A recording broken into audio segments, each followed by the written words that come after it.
have a touch the pad. Everybody in the world fused.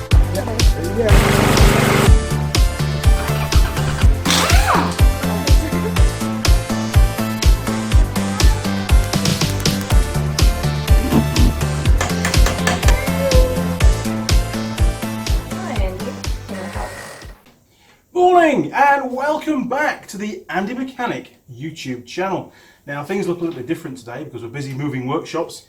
In actual fact, I shouldn't really have been doing any more videos from this workshop, hence the different camera angles. Half the benches have gone and yesterday was supposed to be our last day of filming. And the last video I did was with tool girl Jade. No, not that kind of video. We blew up this engine. We got this old Briggs Stratton engine running. And then we dropped all the oil out of it and we ran it up at maximum RPM until it went pop. And I'm really keen to see what damage has happened to inside the engine, what component failed. So I thought I'd bring you along because you might be interested. Let's take a look. Now, first thing, I think, remove the starter motor. One starter motor, and we need to make sure there's no wiring in place. So that's all connected to the starter, so I suppose we could just unplug it. There we go. That's that bit. That goes back on itself. So really we've just got this wire here, so we'll just snip that. Oh, full of water, look at that. Okay, I think that should be everything. Right, let's spin the machine around. And we've got two bolts here that hold the starter motor in place. Now I'm pretty sure, well I'm hoping that it's metric. Let's go for everything else is, so we'll go for a 14mm on there I think. I was completely wrong, looks like it's a 13.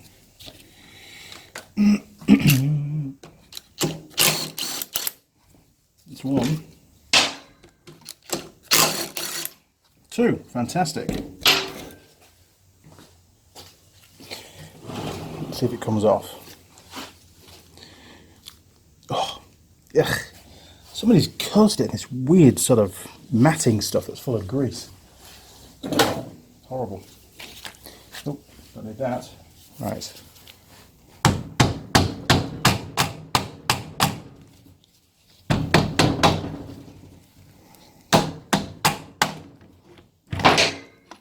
Oh, look. Haha! A telltale sign. That shouldn't be like that. We'll save that for later. Okay, one starter motor. So next job, well I think we should get rid of this ignition switch, it's already hanging around, so 8mm and a 10mm. So much easier with power tools.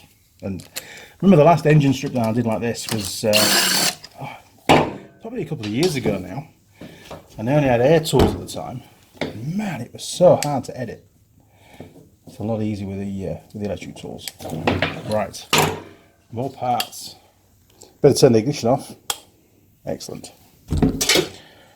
Right, now I think the fuel tank's probably next. Yeah.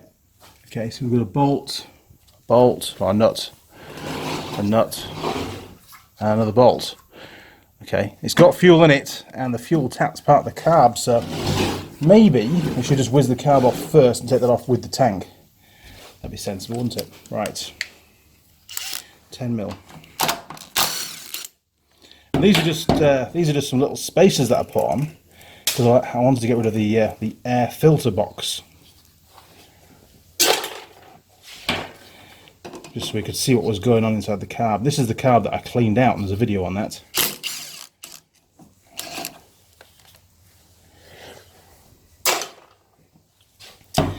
Okay, so Mr. Carburetor, get him off there, and just going to unhook that spring if we can.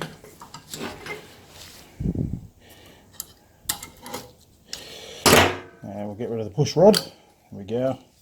Right, that will come off with the fuel tank now. Easy. Okay, we've got a bolt under there, 10mm. Let's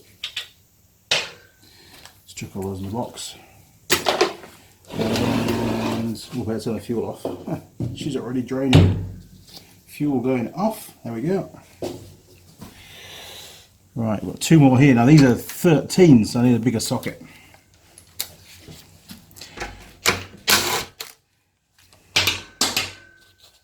It's 1, 2.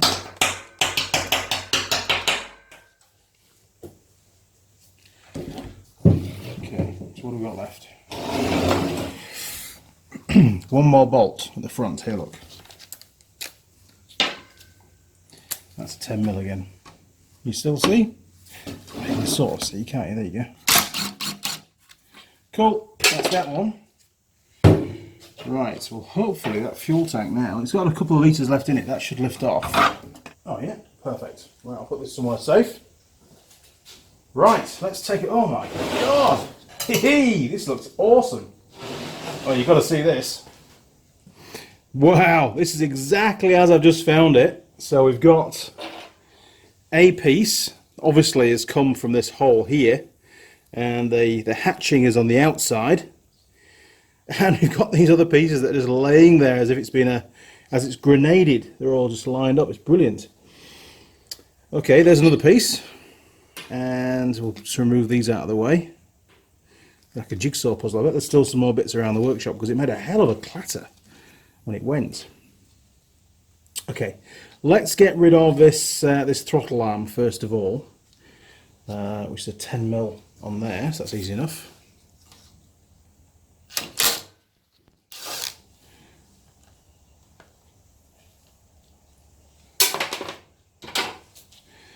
Now, is that going to wiggle off there easy enough? Yes.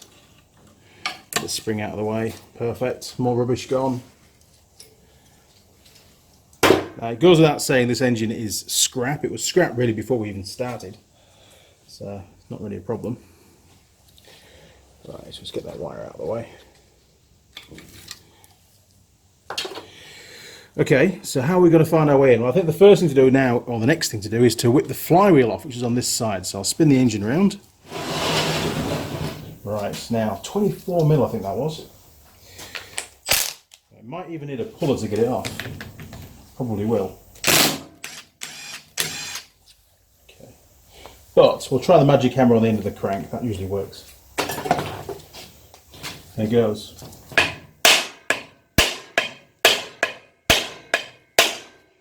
Come back.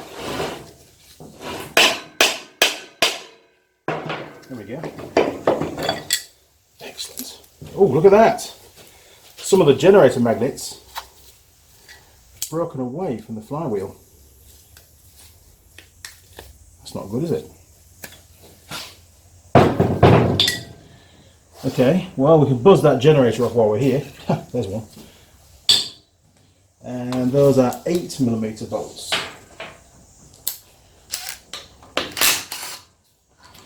Anyone wants a generator for Briggs Stratton? There's one here. It's all yours.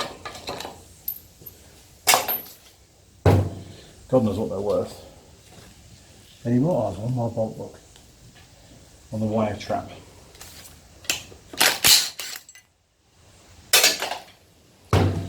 Coolio. Right, just stick your address in there and I'll post it out to you. Shame to waste it, because it definitely works. Let's get rid of the coil while we're on. Since we're doing the electrics. I had this off yesterday because it was, we had a problem with the ignition coil.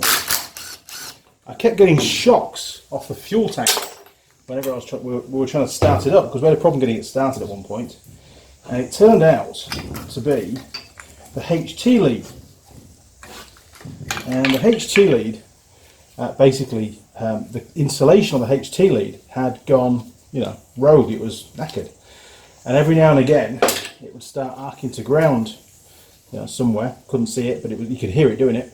And I was getting a shock off the body.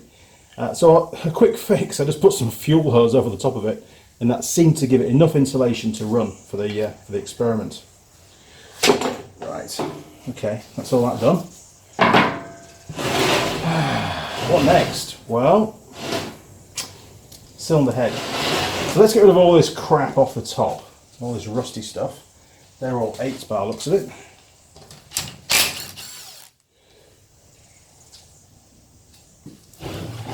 Any more, shout out. Oh, there's one.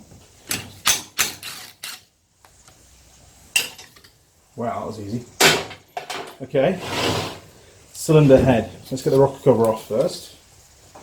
Now, as you can probably guess, there's probably very little oil in this engine now, which is a good thing. Okay. Oh, don't need that.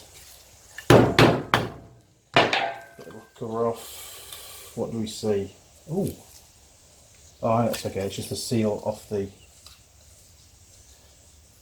top cover. I thought it was a valve stem seal, but it's not. It's just the seal off the inside of there, look. Okay, don't need that. Right, it's a little push rod engine. See the little push rods coming up here? So we've got 4 head bolts. 1, 2, 3, 4. These are pretty rusted, but I reckon we'll get them undone. So I think they're at 14. I don't think they're at 13, surely. God, they are. Oh, that one is. What's left of it. Right, let's see if this has enough beans to get those undone. Holy shit, that was loose. Seriously, that was loose. Wow, okay. Try this one. Yes, I know, I should undo this one next. Alright then, just to keep you all happy. Well, that is a 14. 14. They are a 14. That one just rusted down to the 13. Right, let's get into the socket. Okay.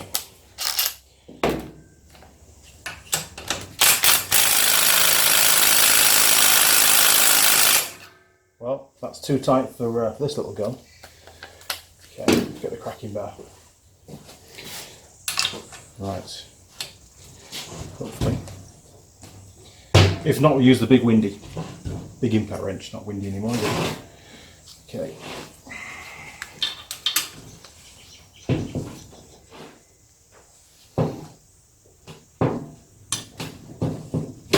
Oh, man, that's tight.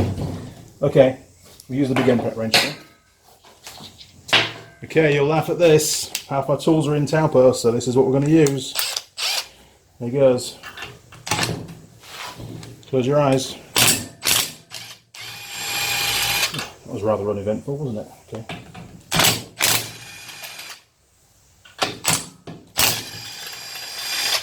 Fantastic. This thing just never fails. Awesome piece of kit. Right, what else can we pull out of there? Let's get some pliers. So we'll get the rest of the head bolts out. What if they're all the same?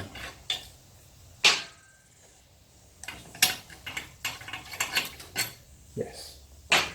Yes, I think they are. Okay, so we should now be able to tap that cylinder head off. Get it out of the way.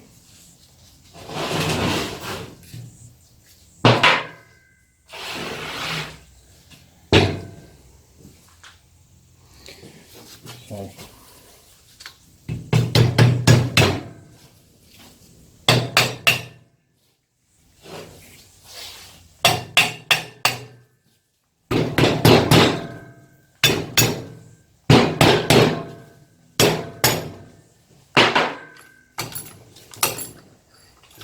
There we go. One head gasket. It's just been leaking, look. Look at that. It's gone. Poor little engine had a blowing head gasket, which tallies with the fact that one of the bolts was loose, which was this one here. So, that's where it was blowing. Yep, so it was that one. And that's where the head gasket was blowing. You can see the exhaust fumes around here, look. Holy shit. Hey, that spark plug was a bit too long, look. I wonder if it really did miss the piston. Oh, it did. Just. Holy shit. Okay, well that's an interesting one. I had no idea that the head gasket was leaking, because it was really hard to start sometimes. That could well have been it. So, that was a fail before we did anything to it. Jeez. Okay, now on these engines, the barrel, the bore, is cast into the crankshaft, into the crank casing. So we can't remove that separately like on most motorcycles. That stays put. What the next job to do really is to undo this ring of bolts around this side here, and that's how you gain access to the crank and the piston, the conrod and so on. Okay, we're not far off. This is cool. Right, so they look like 13s to me. Yes. Come on down. Can you see? Let's have a look. Yeah, you can see. Maybe a bit closer. That works.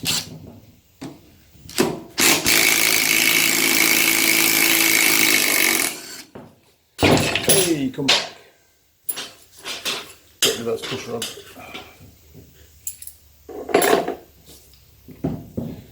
Okay, next one.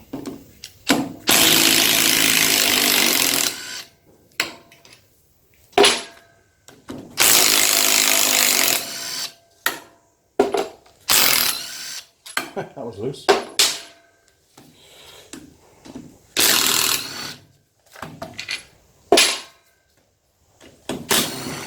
That was loose. And that was loose. Cool, yeah? Okay, let's give it a tap, see what happens.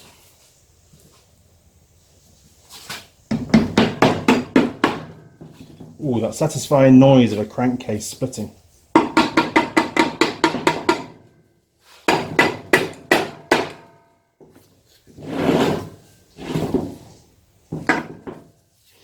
God, it stinks. Right, I'll get a couple of big screwdrivers, I think, just to lever it off.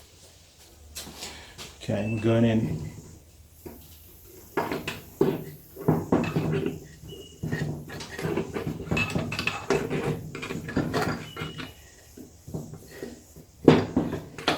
Hey, come back.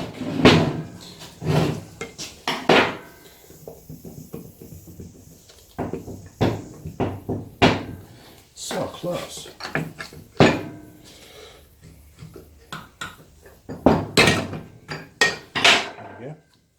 Are you ready? This is it.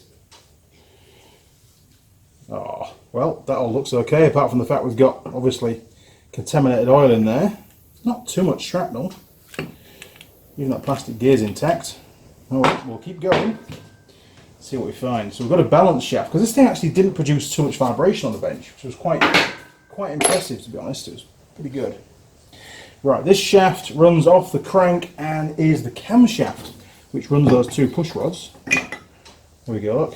So there's your camshaft. One of those lobes is exhaust, and one is for the intake valve. No idea which is which, but you guys know. And it's got an auto decompressor on it. Bloody awesome. Fantastic. Yeah, I like that. Age starting, that's what that must be, I think.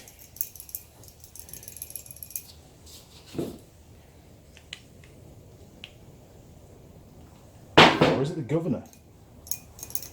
That might be the governor, actually.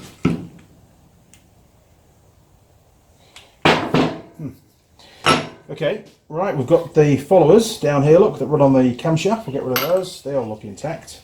Slide out nice and easy. Oh, there's some shrapnel. Got all this down here. This is cool. What have we got? Well, that used to be, at some point, a conrod. Shit. And what was this bit? That was another bit of conrod. The conrod is made of aluminium in this engine. Cheap and light. Yes, that definitely failed, didn't it? There's another part. So the big end failed. And I was editing the video this morning. I could hear a bit of a knock coming from the engine just before it fails. So. Now that's a bit of the outside casing, so we'll stick that over there with the rest of it. Okay, so now we need, I'd like to get the piston out actually. Let's see if we can ease that out. Oh, it's not seized. That's one ring. There you go, look. It's a pretty big piston, isn't it? And that's where the conrod actually gave up. Pretty cool. Where's my rag? There he is. So was there any seizure on the board? Because I do remember a couple of times when I tried to start it, the engine actually nipped up it stopped very, very abruptly, which is an indication that there's a seizure. Now that might have been the big end seizing up, or it might have been the piston in the bore, but the piston looks pretty damn clean, to be honest. Sure, there's a few minor scores, but hey, you would expect a lot more than that from a seizure. What's the bore like? A bit of a clean look.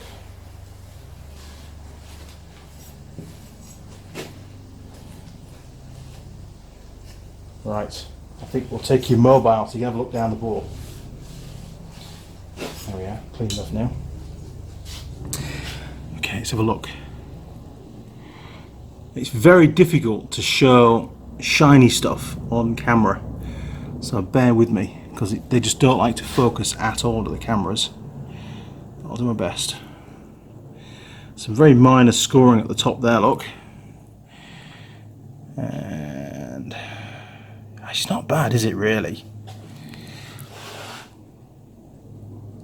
Wow, and if you look down there, you'll see the big end bearing, the journal on the crank, and it's got bits of aluminium stuck to it and all sorts, hasn't it? Jeez. Okay, I think it's time to get the crankshaft taken out. Right, let's get rid of all this strap. Oh, there's another bit. That's another bit of the outside casing there. Look, another bit of the jigsaw puzzle. And that's all conrod, piston and stuff. Okay. Let's just get rid of that keyway. Go in there. Right. So we've still got the balance weight, balance shaft. There we are. We'll get rid of that. That's intact. Nothing wrong with that. So if anybody wants a balance shaft for one of these Briggs and Stratton engines, I've got one, and it's all yours if you want it. It's even got a part number on it. So read of that, just so you're aware. Even all the gears look good, all the teeth and everything. So might as well be reused if somebody wants it. It is SX161012. If you can read that, just across there. Look. Cool. Okay, so now all we've got left in here is the crankshaft. It still spins freely, so I can just give it a clout with the magic hammer on the other side, and it should come through the casing, hopefully. That was damned easy, wasn't it? Well, there we go. We'll take a quick close-up at that big end bearing. And I've got some more bits in here, look. Lots more bits. What's this? Now that's strange. A really small screw, like a little machine screw. I have no idea what that's off.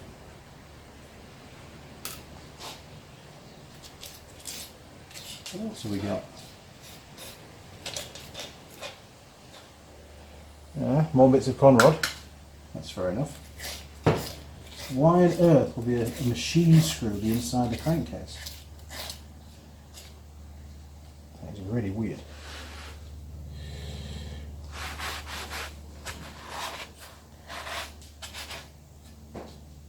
Damn. Oh, I see. That's the oil drains that go out either side. That's fair enough. Okay. More conrod. That's part of the little flicky up finger that drops into the oil and flicks the oil up onto the sides of the cylinder wall. And of course, when this is broken, it's flown off and it's snapped the end off as it's hit the side of the, well, in fact, as it's hit the top of the engine casing. Bloody cool. Right, we'll get some spray, give that a final spray out, just so we make sure we don't miss any other little parts, because, man, that little machine screw, that really shouldn't be in there.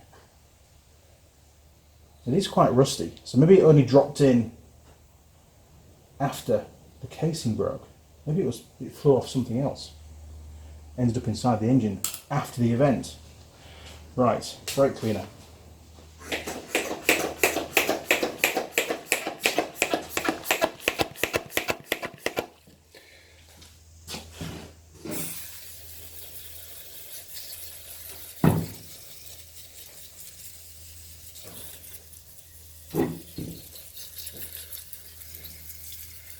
Bench.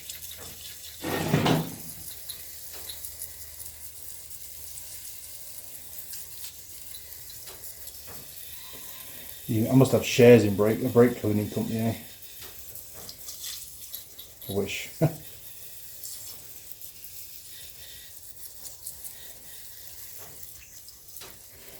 There we go, that's pretty much all the shrapnel out of there.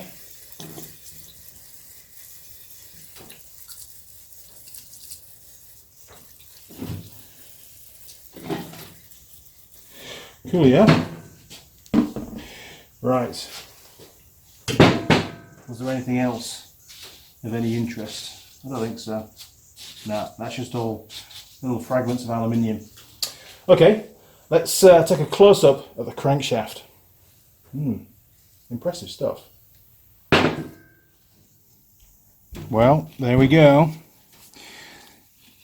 So the main bearings, which are only sort of ball bearing races, you know, they're pretty good actually. A little bit, tiny bit of play in them, but they survived extremely well given that there was no oil in there. But the big end wasn't quite so lucky. A lot more heat built up in this bearing set, and you can see on here there's actually bits of aluminium that's bonded and fused to the actual journal on the crankshaft. Not good at all. And one thing you will spot is there's no hole. There's no lubrication hole in this crankshaft like on the Toyota RAV4 engine that we stripped down, because there's no oil pump in this engine. Like I said before, the oil's just flicked up by the bottom of the conrod that sort of protrudes and hangs down into the sump area and flicks the oil up for lubrication. So this is extremely dependent on obviously that oil being flicked up for any kind of lubrication. And it didn't take very long at all for this to fail. Yeah, pretty bad. And when we first started the engine, I didn't really hear much of a big end knock, so I don't think the engine was scrapped because of this problem. Probably because the head gasket had gone, which we didn't know about. Yeah, it's a shame just scrapping a whole engine just because the little head gasket's gone, but anyway, not to worry. So, the crankshaft really got away with it pretty well unscathed, apart from the big end journal. Right, so what else have we got while we're doing close-ups? Well, you can have another look at the piston and what's left of the conrod. Here we go, look. So the little end, which is this bearing here, that's absolutely fine. There's no play in it. It doesn't feel like it's scored. It's you know, it's actually working pretty well. That's coped amicably, given the fact that there was no lubrication there. But let's face it, the engine wasn't allowed to get massively hot. It wasn't left running for hours on end. It was only a few minutes before it actually failed. The rings, well, none of those are stuck in their grooves. They're all pretty good. Actually, in fact, the piston's not in bad nick at all, to be fair. Anyone need a piston? It's yours. There's a part number on it. Easy. Okay. So, as you can see, the conrod will have seized on the big end, and then, of course, something had to give, given the inertia that was inside the engine, and it snapped about midway. Well, was it midway? Let's have a look. No, it snapped right down near the bottom. There, look. Obviously, there's a few bits missing, but you can see it's bent, and then it's snapped off. And this is the bottom half of the conrod. This is the big end journal. No, not journal. This is the two cups, you know, the top and the bottom, or the sides, as they are on this one. And you can see there, look, how it's all stressed open as it's, you know, as the crank's still been spinning around and this thing's failed. It's all been smashed together. Incredible forces going on, even on a small little engine like this. And just to show you again, this is the little tail. Here, look, which splashes down into the oil at massive, you know, immense speed, engine speed, and flicks that oil up. You can see it's a perfect fit. And it flicks the oil up onto the cylinder wall and around the crankshaft, essentially turning the oil into almost like a mist around the engine, inside the engine casing. Okay, well, that's all that done. What else do we have a look at?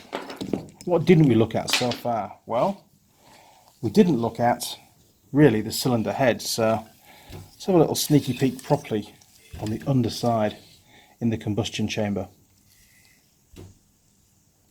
We're very close. Right, so where you can see here, this is where the exhaust gas has been blowing past the head gasket. Now remember, this is an air-cooled engine, so there's no coolant leak like you get on a car engine. It's just basically, as pressure's building up in the cylinder and the explosion occurs, it's momentarily blowing past the head gasket. And we did find that one of the bolts, which was that one, this one here with the dowling, this bolt was loose, and you can see as well around there actually when you look a bit closer how much more sort of exhaust there is around this area here. Yeah, so did the head bolt come loose and that was the primary fail causing the head gasket to start to leak, or did the head gasket lose its thickness and therefore causing the bolt to become loose? Who knows? Chicken and egg situation, isn't it? Yeah, interesting stuff. Okay, yeah, I know, completely the wrong spark plug for the engine. It came out of Tool Girl Lily's car, but it fit and it worked, and it must have just cleared the piston, which is all that matters. Okay, so what we should do now is pull the valves out and take a look at those valves, because I did suspect at one point one of the intake valve, which is this one here, was leaking a bit, and that was another reason why it was hard to start. This engine had quite a few problems, unfortunately. Right, so we'll just find a rag. Here we go. Just fold that up. We'll stick it underneath the cylinder head just to hold those valves in. There we go, get rid of the rocker, don't need that. And then you might experience a bit of shaking on the camera, my apologies. Just get the socket over there, give it a tap with a hammer. Oh yeah, there's one.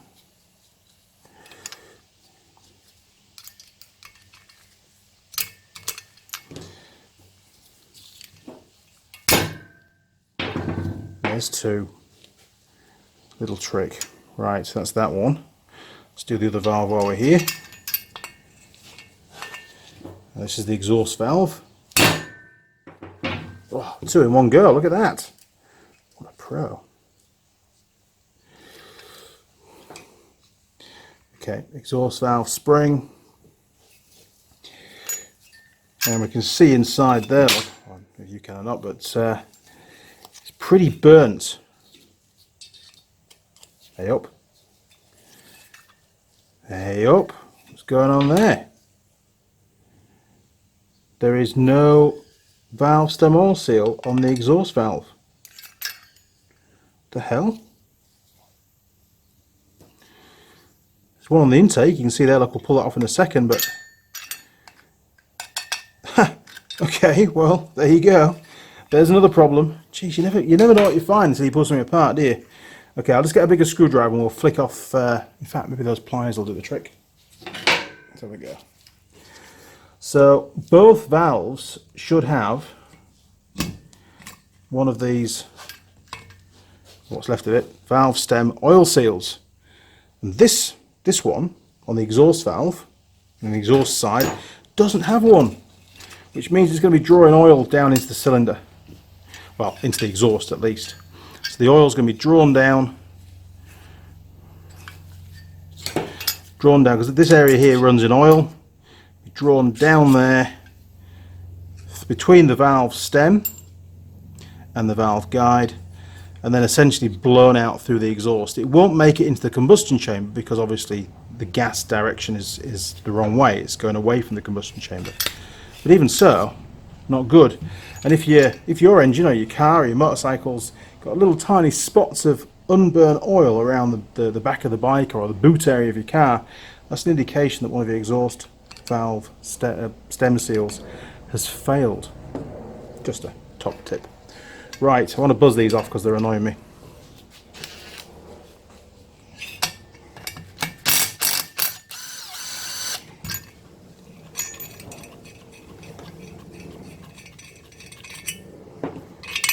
Right, that's the rockers out of the way. Or one of them.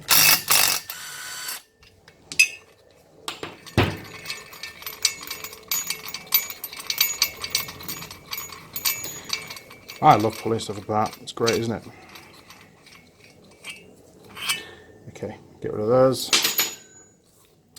Now this piece here is just a guide for the push rods, and it's held in by the two studs that are bolted in there, and you can undo those just by undoing those two. Well, they're a stud with a hexagon head on it down there, look, and that will protrude down into the cylinder head. I'm not going to bother taking that off, there's no point. Okay, so let's do a close-up of the valve seats and the valve heads. Okay, so on these engines, always the larger valve, on all four-stroke engines that I've ever come across, the larger valve is the intake. Now you can see that there's some oil residue around there. It's obviously been drawing oil in, which is a good indication that the valve stem oil seal, in fact, that one there that we've just taken out, had started to fail. The actual valve seat itself, let's give it a bit of a ginger clean off, hopefully we won't get it on the camera.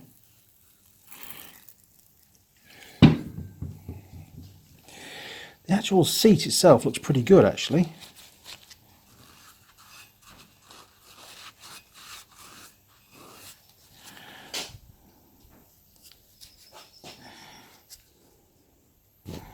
Oops, sorry camera.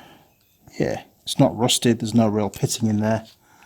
Obviously it wouldn't harm to give it a quick lap in, but this engine's scrap, so why would you bother? Looking at the corresponding valve that sits in there, that doesn't look quite so good. There you go camera, you're focused now, aren't you? Good stuff. Let's give it another bit of a clean.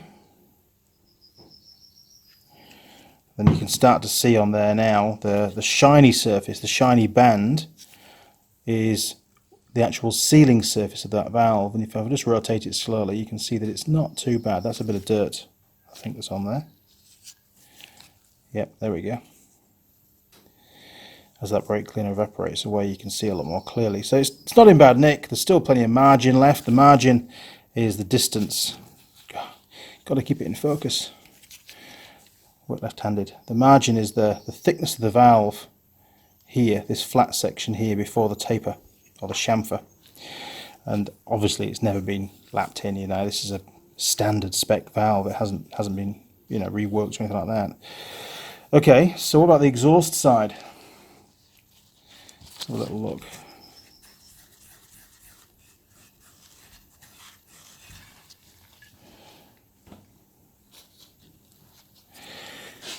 Well, there's no distinct shiny sealing surface. That's because it's got oil residue and carbon and stuff all over it. The valve, let's give that another wash off.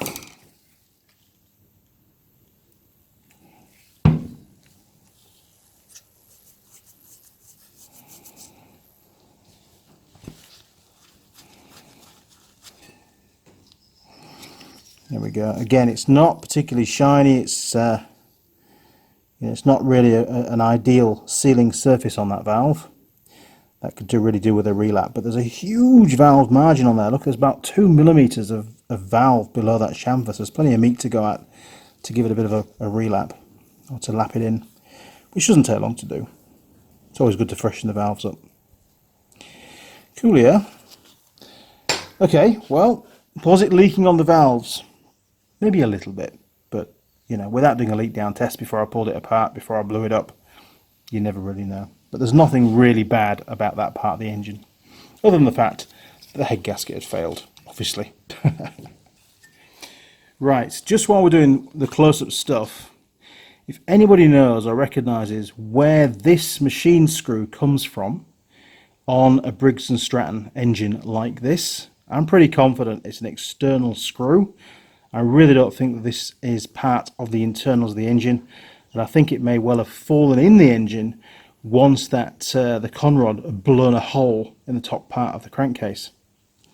But if you've got any different ideas, do let me know. Quite interested, as it may well have entered the engine at some point previously. You know, it could have been stuck in a funnel when the guy was putting some fresh oil in it, or what, I have no idea. But it hasn't made contact with anything. It's not damaged. The threads are all pretty good. It is a bit rusty though. But other than that, it's you know, I don't think it's caused any of the harm that we've experienced with this failure. That's entirely down to the fact that I ran it out of oil deliberately. Okay, back to the bench. So, a quick summary of what we found. Well, starting at the top, the cylinder head. Valves were okay, although the exhaust valve was missing its valve stem oil seal. God knows where that had gone. There was no indication that there was one there, not even the little metal rings. It hadn't burnt away. What else? Valves were sealing okay. The head gasket had failed. There was a loose head bolt. We found that as we stripped it down. Had the bolt come loose because the head gasket had lost its thickness because it had all been blown away, all the fibrous material, or had the head bolt come loose first, causing the head gasket to leak, and then the fibrous material gets blown out of the way. So, you know, chicken and egg situations, we just don't know. Other than that, cylinder head, it's pretty good. No problems with that. The bore, yes, the bore itself, still functional. I mean, there's no real deep scoring in there. No indication there's been a piston seizure in the bore, although the engine did seize a couple of times when I was trying to get it started. Well, it did actually fire up, ran for a short time, and then nipped up solid momentarily, and then it freed off again. So that must have been a big end seizure, you know, because there's no indication on the bore that it was piston. The piston itself, it's in good nick. It survived. It's bloody good. It's actually in really good condition. The conrod, on the other hand, really isn't. That's completely shot, obviously, and it's in lots of different pieces. So basically the primary fail with this was that the big end bearing seized onto the journal. You know, the bearing is essentially just the aluminium of the conrod clamping around, or you know, it's not really clamped, but there is a clearance around the journal on the crankshaft. As it's heated up, because there's been no lubricant, it's expanded, it's basically clamped then onto the journal, and it's locked up solid. Now, of course, the crankshaft is still spinning around at a fair speed. The piston's still trying to push it down because it's burning the fuel, and you know, the explosion's pushing the piston down. Something has to give, and it turned out to be the conrod. Made of aluminium, pretty easy to break. That was sort of the weak point in the link, or the weak link in the whole thing. And hey presto, we have bits of shrapnel all over the crankcase. Now, during the failure, with the shrapnel flying around the crankcase, of course, it put a whopping great hole in the top of the crankcase, just below the fuel tank, actually, which is pretty impressive because all this shrapnel flew up and hit the fuel tank, and I heard, you know, what sounded like bits of metal hitting tin, which obviously was that hitting the fuel tank. Yeah, so what else have we got? Well, the crankshaft itself obviously is junk. It's got aluminium fused to the big end journal. Is it salvageable? It probably is, actually. If you were to send it away to get it ground and polished, it probably would be okay. But then you probably can't get an oversized, you know, conrod. All this stuff is made so cheaply. You'd just go out and buy a new crank, buy a new conrod, or in this case, realistically, this isn't fixable. Most people would just junk the engine and go and buy a new one. I don't know what the cost is for a replacement engine like this, but it can't be horrendous. It's all cheap parts, to be honest. Other failures that we found. Well, we also found that some of the permanent magnets that are bonded on the inside of the flywheel had broken free, which is great for me because now I've got some more magnets in my toolbox. But you know, that was basically just waiting to happen. Was the destruction of the stator. It wouldn't have taken long for one of those magnets to have crashed into the stator. Now, sure enough, I did whack the crankshaft a few times with the magic hammer to get this off, but realistically, that shouldn't have been enough to knock those magnets off or to shock them off. The bonding should have been better than that. And you know, some of them, oh, there's one. There you go, the magnet. Some of them, yeah, the rest of them aren't too bad actually. The bonding's pretty good, but yeah, I don't think it was a direct result of me hammering the crankshaft. I think they were about to fall off anyway, and there's a lot of corrosion in there. Oh, well, that's about it, I reckon. If you've got any comments, be them good, bad, if you want to chip in and give your verdict, and if you know where that little machine screw came from, then please let me know. Why not click on the subscribe button? You'll see a little gear icon turn up. Click on the gear icon, and then you can tick the box and turn on notifications. And our friends down at YouTube, they're going to send you an email as and when I upload any new videos. You'll also find me on Facebook, Instagram, Google+, and Twitter. Feel free to communicate through any of those portals, but if you don't mind, first point of contact via the comments here on YouTube. Now, there's also a Patron page. You can access that via the home page on YouTube of Andy Mechanic. There's a little icon within the banner. Click on there, or there's a link in this description, whichever you find easier. And it tells you all about the history of the channel, how it came to be, up and coming projects, and of course, all the Tool Girl profiles. And there are different tiers on the Patreon page, which you can access as a patron. So you make a small donation based on what you want to send, and that will access the tier of your choice. Now, very recently, I've been allowing patrons to have access, early access to videos. So you'll be notified of that. All patrons get that access. So even if you're just pledging $1 a month, you get access to the videos in advance. Now, I've not really set how long a period of advance. Maybe it's 30 days, maybe it's 2 weeks, I just don't know. And you may also get access to videos that are only available through Patreon. They'll always be unlisted on the YouTube channel.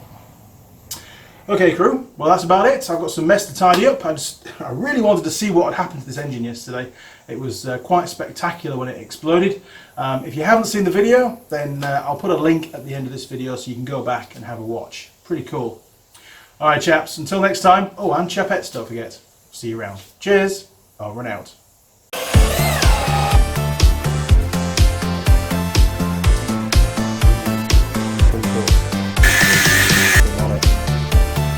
And you get the flip again. Oh!